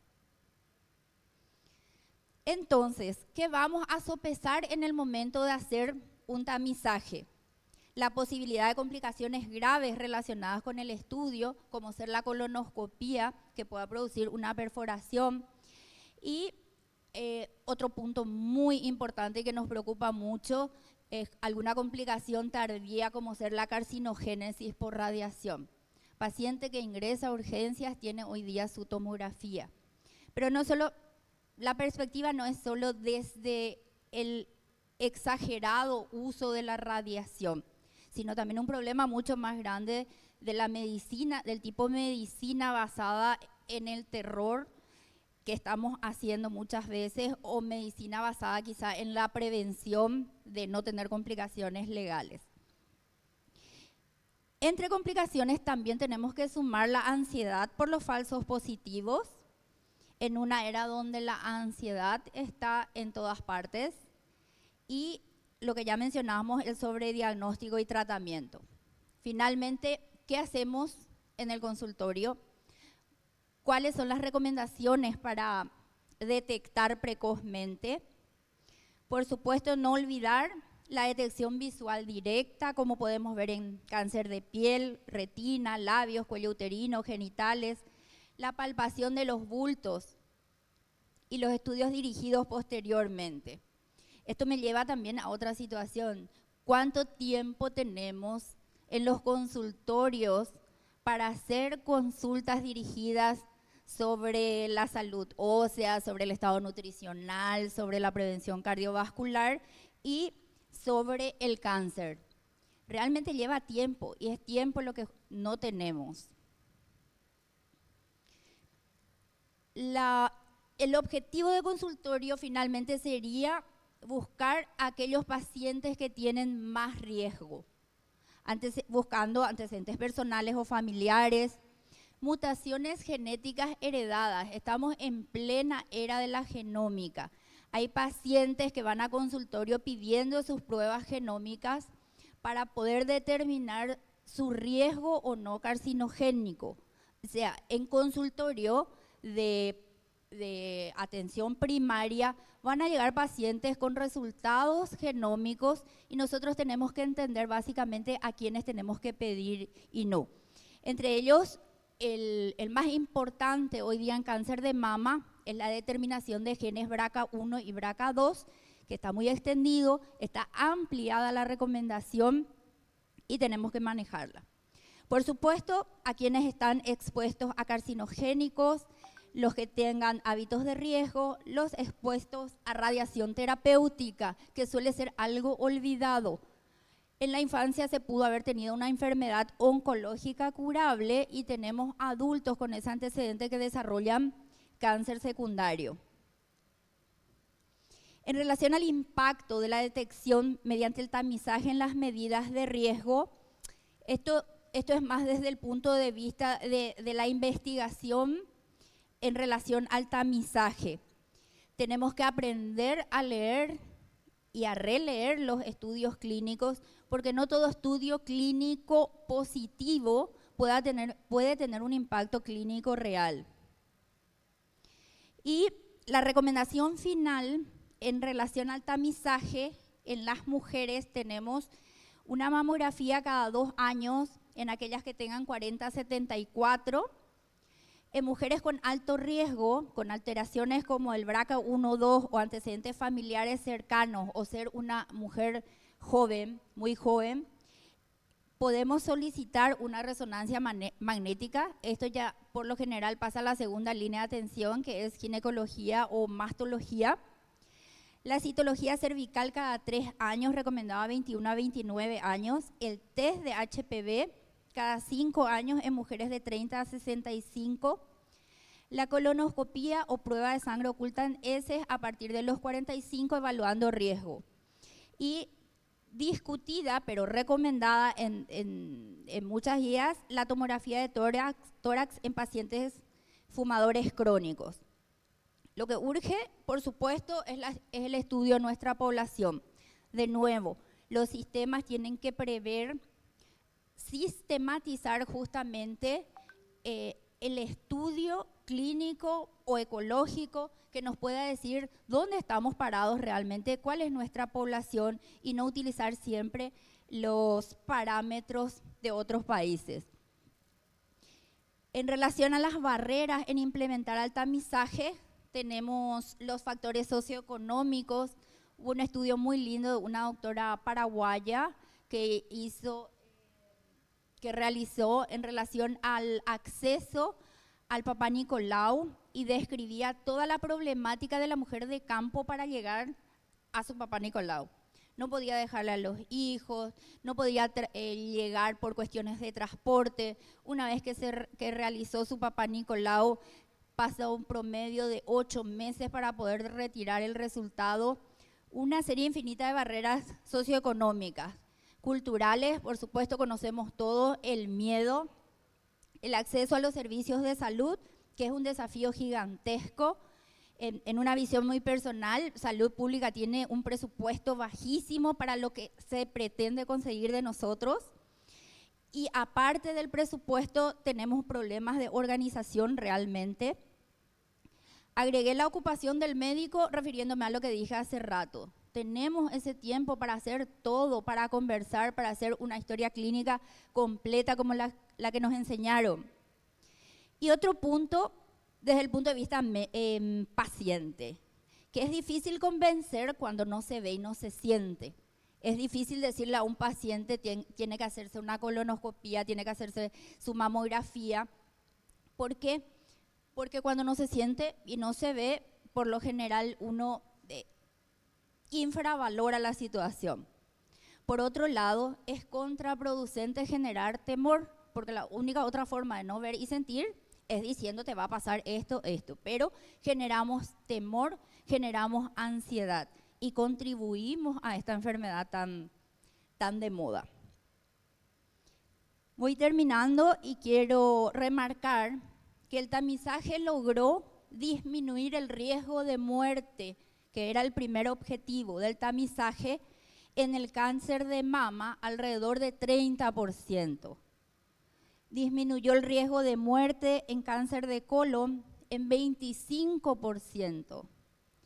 Y disminuyó el riesgo de muerte por cáncer de cuello uterino en un 50%. Esto es tamizaje. Hablando de vacuna, que es prevención primaria, estamos alrededor del 98 a 99%, habiendo ya países europeos que tienen 0 reporte de cáncer de cuello uterino. Sin embargo, el cáncer de cuello uterino en Paraguay es la segunda causa de cáncer en incidencia. A nuestros consultorios, que somos tercera o cuarta línea de atención, llegan mujeres jóvenes alrededor de 30 años con cáncer de cuello uterino avanzado, que tienen que vivir el resto de sus vidas de una manera, resumiendo, sería miserable. Llegan en etapas muy avanzadas. Las pacientes con cáncer de mama, profesionales, educadoras, llegan a consultorio con tumores de 8-10 centímetros. Y los pacientes con cáncer de colon, que en nuestro país está en aumento y no tenemos cómo ajustar nuestro tamizaje porque no tenemos un estudio poblacional siquiera. En comparación a los otros países, cada vez tenemos pacientes más jóvenes. Nuestro paciente más joven tiene 26 años con cáncer de colon metastásico. Entonces, la pregunta que también me resuena y al final es si realmente podemos detectar a tiempo. En resumen, por un lado, la evidencia científica es cáncer de colon, cáncer de mama, cáncer de cuello uterino. Sí está demostrado que ha reducido el riesgo de muerte. En los otros casos podría no ser muy modificable todavía. Y el otro punto más importante es si tenemos el tiempo y todos los recursos para poder hacerlo. Muchas gracias.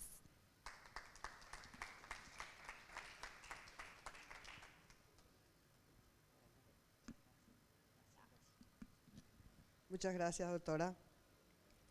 Nuestro siguiente tema equilibrio, vida y carrera hacia el éxito personal y profesional. Invitamos a la doctora Miriam Contini. Ella es especialista en medicina interna y past president de la Sociedad Paraguaya de Medicina Interna. Bienvenida, doctora. Sí. Bueno, buenas tardes. La verdad que el tema que me designaron es un poco difícil. Antes que nada, quiero agradecerle a la doctora Vivian Pérez y por su intermedio a todo el comité organizador del Congreso, por la organización y por la invitación. El tema no es muy fácil porque,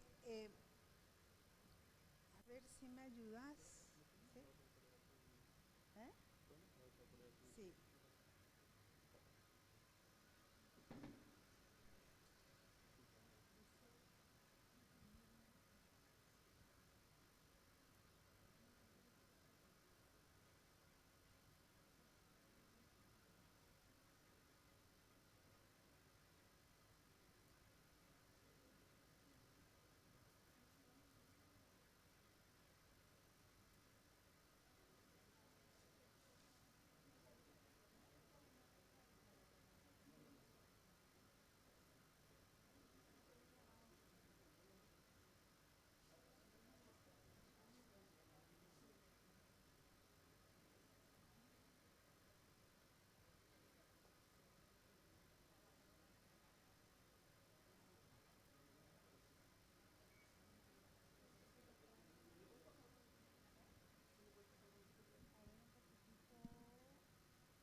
Para pasar adelante y está atrás, apretando así una vez. Bueno, sí.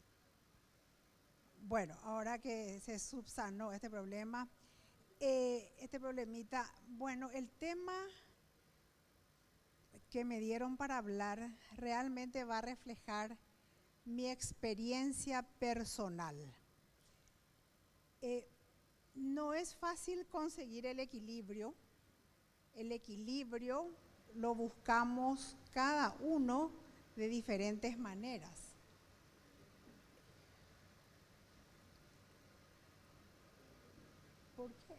¿Por qué este no pasa? El equilibrio para cada uno de nosotros, ¿qué es? Es buscar las cosas que nos van haciendo bien y tratar de que los diferentes problemas que nos vamos a enfrentar a lo largo de nuestra vida no nos afecte demasiado. Bueno, yo quiero presentarme de otra manera, porque todos me conocen como la doctora Miriam Contini, ¿verdad? Pero también soy Miriam Contini de Parry, tengo 71 años que cumplí este 1 de marzo del 25. Soy mamá de 3 hijos, dos chicas, un varón, todos ya profesionales.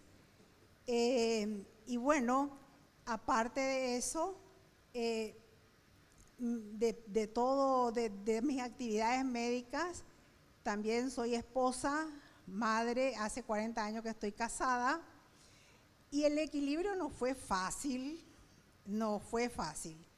Bueno, ¿existe una fórmula para el equilibrio? No existe, cada uno buscamos la forma de equilibrar nuestra vida a lo largo, equilibrar la carrera, equilibrar nuestra familia, etcétera. Bueno, para mí elegir una carrera no fue difícil, porque yo desde chica supe que quería ser médica. O sea que para mí no fue conflictivo elegir una carrera profesional. En la época en que yo entré en la Facultad de Medicina, había una sola universidad, la Universidad Nacional de Asunción. Los lugares, teníamos que rendir examen de ingreso y había solamente 76 lugares, 4 plazas para extranjeros y las 76 para los paraguayos. La primera vez que hice el cursillo para ingresar, lo hice estando en el 6º curso y no ingresé. Entonces volví a intentarlo al año siguiente y ingresé en el puesto 18. Toda mi carrera la hice en la 2ª cátedra de clínica médica. Ahí en la cátedra de clínica médica del Hospital de Clínicas hice toda mi carrera. En realidad, medicina es una carrera que no termina cuando nos recibimos. Medicina es una carrera larga porque tenemos que hacer internado, la residencia, tenemos que hacer la especialidad y queremos ser buenos en el sentido de que queremos seguir capacitándonos a lo largo de toda nuestra carrera. Entonces, eso implica también que la carrera nos lleva mucho tiempo. Y yo diría que no termina nunca, porque siempre queremos capacitarnos, asistir a congresos, a cursos, etc. Bueno, pero ¿qué pasa con las mujeres? Las mujeres queremos todo, esa es la realidad.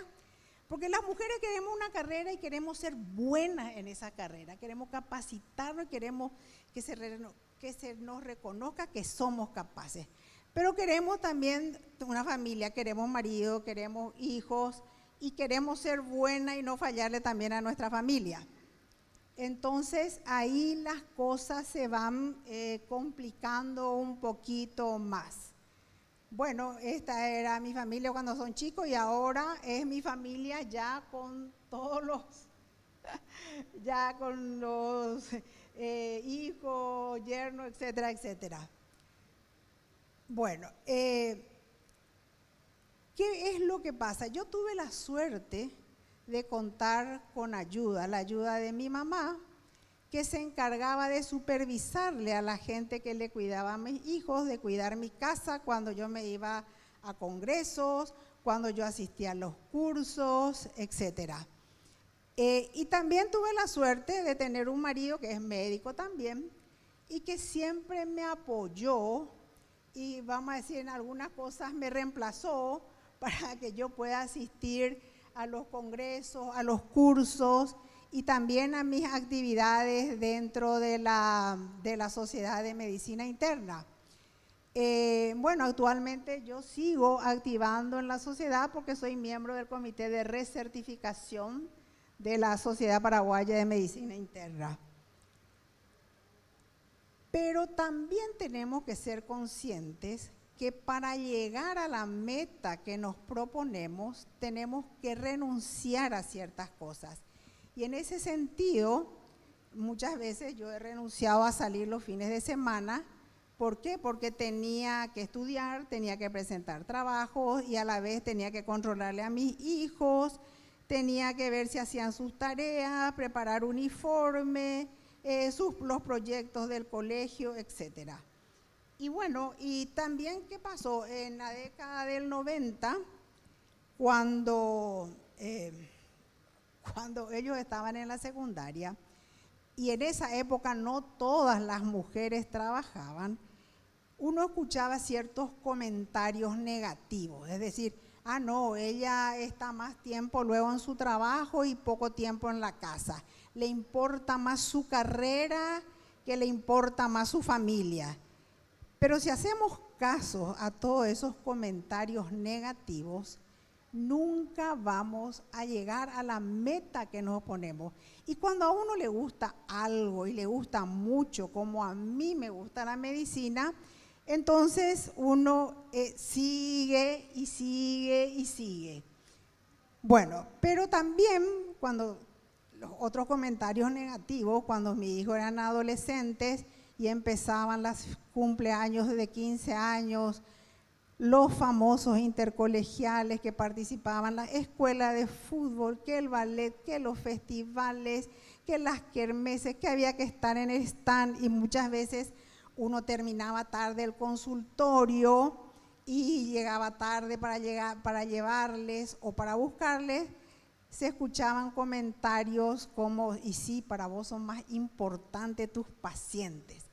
Pero si nosotros realmente queremos avanzar, tenemos que pensar que tenemos que seguir adelante.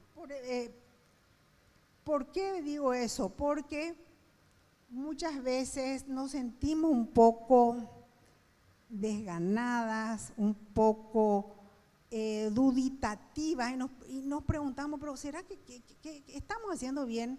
¿En qué estamos fallando? ¿Estamos fallando con la familia? ¿Realmente estoy haciendo bien las cosas? Pero mi experiencia, y eso quiero transmitirle a las colegas, sobre todo jóvenes, es que cuando uno está motivado, se organiza para poder cumplir con todo, con todas las cosas, que muchas veces no son pocas, ¿verdad? Porque los hijos son demandantes, pero a pesar de ello seguimos. Y yo siempre le digo a las colegas jóvenes, podemos quedarnos en el tiempo, podemos dar un paso atrás, pero siempre tenemos que pensar que tenemos que seguir adelante, porque es nuestro sueño. Y al finalizar les voy a mostrar algo que realmente me envía una de mis hijas y que ya la cola yo agregué porque ya había terminado la presentación. Los problemas siempre vamos a tener. Muchas veces las cosas no salen así como lo programamos, siempre muchas veces se salen de control, pero es cuestión de la actitud y de la fe que nosotros tengamos. Yo en mi vida siempre tuve y tengo un lema: los problemas vienen solos, no salgamos a buscarnos problemas, porque problemas tenemos todos tienen problemas los niños, tienen problemas los jóvenes, tenemos problemas los adultos, tenemos problemas los viejos, tienen problemas los pobres, muchísimos problemas, pero los ricos también tienen problemas. Entonces lo que tenemos que ver es cómo afrontamos los problemas, qué actitud vamos a tener frente a los problemas. Y tenemos que pensar que todos los problemas, algunos tardan menos, otros van a tardar más tiempo, pero casi todos, no digo todo, pero casi todos los problemas tienen solución. A mí me gustaría que lean este artículo que salió en Medscape, es nuevito, se publicó el 23 de abril de este año, del 25, y acá está una de las protagonistas del trabajo, en donde en este trabajo es muy ilustrativo, es muy educativo. ¿Por qué? Porque en este trabajo que se hizo en la mayoría de las sociedades médicas latinoamericanas, sociedades de diferentes especialidades, este trabajo lo hizo una doctora, la presidenta de la Sociedad de Neurología Argentina, y este trabajo demostró que las mujeres en realidad estamos avanzando y hemos avanzado muchísimo en esta última década. ¿Por qué? Porque antes muy pocas mujeres podían acceder a cargos de jerarquía en las sociedades médicas latinoamericanas. Y sin embargo ahora prácticamente un 60% de las mujeres participamos en las sociedades médicas, que anteriormente era escasísima la participación de las mujeres. Se hizo un estudio al azar y se buscó 27 sociedades médicas latinoamericanas de diferentes especialidades y prácticamente en las 2 últimas décadas pasadas la participación de puestos de jerarquía en la mujer era del 8,7%. Y actualmente entre el 2019 y el 2025, la participación de mujeres, no solamente como participantes, sino ocupando puestos de jerarquía, de vicepresidentas, de presidentas, aumentó muchísimo, 28%. Eso es algo estimulante, pero también en este trabajo se ve que casi todas las mujeres tenemos los mismos problemas. El equilibrio entre nuestra profesión y queremos formar una familia. Y queremos también ser buenas en todas esas cosas. A mí con satisfacción puedo decir que la Sociedad Paraguaya de Medicina Interna es una de las sociedades de que ya en la primera década del 2000 tuvo presidenta de sexo femenino. Yo fui presidenta de la comisión del 2022, del 2002 al 2004, 2006 y presidenta de la Sociedad Paraguaya en el 2007. Y tuvimos grandes presidentas. Acá está la doctora Cristina Jiménez, está la doctora Teresita Araujo, la doctora Estela Torres. Es decir, la Sociedad de Medicina Interna creo que es una de las sociedades en donde le ha dado lugar a las mujeres, siendo presidentas de Congreso. Acá le tenemos a la doctora Susana Marín, que también fue presidenta de Congreso, y eso realmente para mí es una gran satisfacción. ¿Estoy jubilada? Sí, ya me jubilé, pero no estoy retirada. ¿Por qué? Porque yo creo que por más que uno ya sea muy mayor como yo, siempre podemos aportar algo, nuestro granito de arena a la sociedad. Y es muy gratificante tener actividades que, aunque no representen que vamos a tener una repercusión, algo económico, el hecho de saber que podemos aportar con ideas, podemos aportar con algunas experiencias, hace que nos sintamos cada vez mejor y nuestra calidad de vida, al considerarnos útiles, sea buena. Yo sigo ejerciendo la actividad privada y desde 2013 soy miembro del Consejo Directivo de la Sociedad Italiana de Mutuo Socorro, porque soy descendiente de italianos, y ocupo la presidencia desde el 2021. A lo que quiero llegar es lo siguiente. Esto me mandó una de mis hijas y realmente me dijo: mamá, tenés que poner, porque es muy cierto, el mundo necesita más mamás que persigan sus sueños, porque vamos a ser un ejemplo para nuestros hijos y sobre todo para nuestras hijas. Bueno, muchísimas gracias.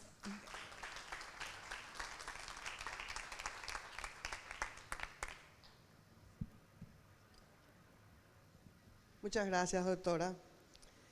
Bueno, en honor al tiempo, invito a las demás participantes de la mesa si quieren agregar algo, si tienen alguna opinión. Sí, si no hay preguntas, entonces damos por… Ah, perdón. Sí. Muchísimas gracias, de verdad, a todas mis compañeras de mesa, porque ha sido una mesa estupenda. Para la última oradora, Miriam, sí. Vosotras en Latinoamérica tenéis mucho más protagonismo las mujeres en las sociedades médicas que en Europa. Entonces, sí, hay un estudio de hace unos cuantos años donde el liderazgo femenino se veía más o sea, había más presidentas de sociedades científicas en Latinoamérica que en Europa. Sí que es verdad que en Europa a lo mejor hay más presencia femenina en lo que son juntas directivas, pero en presidentas era más en Latinoamérica, siendo mínima, claro que no hay mayoría. Nosotros, el ejemplo de España, que yo siempre lo pongo, nosotros somos una sociedad que se fundó tenemos 72 años de vida. Y en los 72 años de vida, yo soy la tercera presidenta mujer. Y no va a haber ya presidentas mujeres en los siguientes 6 años, porque mis 2 vicepresidentes, los que van a ser presidentes, son hombres. Entonces, solo ha habido 3 mujeres en toda la historia de la medicina interna, de la Sociedad de Medicina Interna de España. Algo que es para hacérnoslo mirar, porque yo creo que en algo fallamos, ¿no? Y lo que has dicho tú de tu hija me parece estupendo, porque muchas veces la gente, o sea, las mujeres, las niñas tienen que tener referentes, y muchas veces nosotras no hemos dado el paso adelante y la gente joven ha perdido referentes, mujeres que puedan ser líderes. Entonces yo invito a todas las mujeres a dar ese paso de liderazgo. Pues sí, yo también quería felicitarla primero que todo, doctora, porque no pudo haber, y felicitar a toda la organización, porque no pudo haber una charla mejor para clausurar este foro de mujer que la suya. Es un resumen de todo lo que creo que hemos vivido. Como decía la doctora Monse, en Colombia hemos sido 4 mujeres dentro de los 50 años que lleva la ACMI, hemos sido mujeres presidentes de la Asociación Colombiana de Medicina Interna, y la Sociedad Colombiana de Cardiología es el primer año, también como en 50, que tiene la primera mujer cardióloga como presidente. Entonces, definitivamente tenemos que inspirar, tenemos que decir que sí se puede. No es fácil, porque esa diapositiva de la mamá que lleva la cantidad de carga en la espalda es mucha carga, y definitivamente hay algunas que sí contamos con ayuda, otras un poquito, pero en la verdad a veces el camino es un poco difícil. Entonces, felicitaciones. Yo quisiera cerrar un poquito nada más, porque cuando planeamos esto con la doctora Vivian, en algún momento la idea era cerrar con algo como esto, con una mujer que pudiera representar si bien pareciera equilibrio, que en el fondo no lo es, porque en realidad hubo que pasar por mucho para lograrlo, pero que sin embargo, pues la idea era que pudiéramos compaginar todo el conocimiento de un simposio como este, que ojalá que se hayan llevado cosas muy buenas, y que sobre todo se vea cada día más algo como esto, no solo en los congresos de medicina interna, sino en todos los congresos de todas las especialidades. Muchas felicidades, doctora, es una inspiración lo que acaba de darnos, y pues ese era el objetivo de cerrar este simposio, como en algún momento lo comentamos, y pues ojalá que sea el principio de continuar con este tipo de eventos, de simposios que finalmente enriquecen a todos. En México tampoco hemos tenido mucha suerte, si no mal recuerdo, doctor Cabrera, ha habido solamente una presidenta en el colegio, ¿verdad? Dos, ajá. Entonces, también en más de 50 años, un poquito más de 50 años del colegio. Entonces, pues muchas felicidades a la Sociedad de Paraguay.